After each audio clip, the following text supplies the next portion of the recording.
কখন যেন সকাল থেকে সন্ধ্যা হয়ে যায় কাজের ভিতর থাকলে বুঝতেই পারি না। যাই হোক, হ্যালো এভরিওয়ান, আসসালামু আলাইকুম। কেমন আছেন সবাই?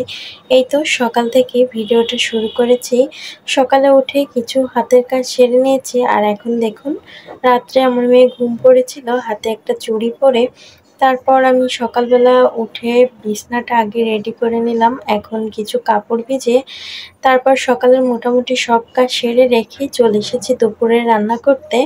দুপুরে রান্না করব আজকে হচ্ছে একটু ইলিশ মাছ ভাজি করব, আর হচ্ছে মিষ্টি কুমড়া ভাজি করব, আর কলমি শাক ভাজি করব, আর সাগরের একটা মাছ দিয়ে বেগুন দিয়ে রান্না করব। তো প্রথমেই সব কিছু কাটাকুটি করে গুছিয়ে নিয়েছি। এখন একটা একটা করে ধুয়ে বসিয়ে দিচ্ছি। সারাদিন অনেক কাজ করি, তারপরেও কেন যেন মনে হয় যে কাজই শেষ হয় না, আবার সময়টা ফুরিয়ে যায়। আর ইদানিং দিনটা এত বেশি ছোট হয়ে গেছে যে কাজ করে কাজ শেষ হয় না, কিন্তু দিনটাই যেন শেষ হয়ে যায়, আর দিন শেষ হয়ে সন্ধ্যাও হয়ে যায়। যাই হোক, এখন আমি কলমি শাকগুলোকে ধুয়ে সুন্দর করে উঠিয়ে নেব, আর আমি শাক পাতাগুলো একটু বেশি করেই ধোয়ার চেষ্টা করি।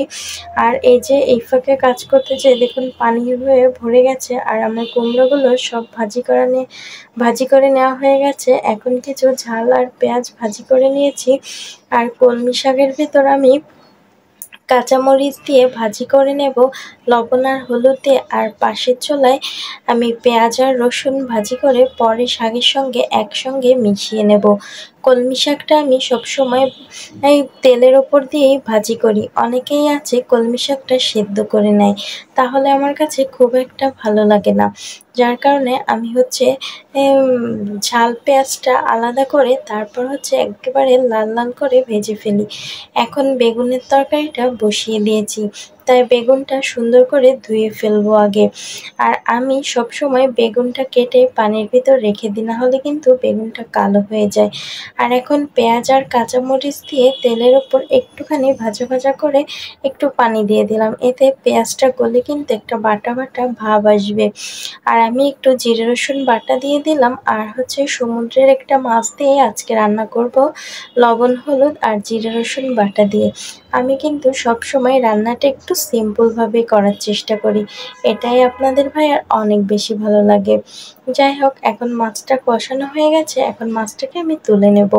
আর বেগুনের ভিতর সামান্য কয়েকটা আলুর পিস দিয়ে দিয়েছি, আর এটা দিয়ে সুন্দর করে ভাজা ভাজা করে কষিয়ে এরপর ঢাকা দিয়ে রাখবো।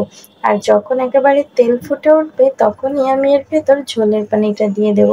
আর বেগুনটাতে কিন্তু অনেক বেশি ঝোলের পানি দেওয়া যাবে না, একটু অল্প করে ঝোলের পানি দেবো। যখন পানিটা ফুটে উঠবে তখনই আমি বেগুনগুলো ছেড়ে দেব।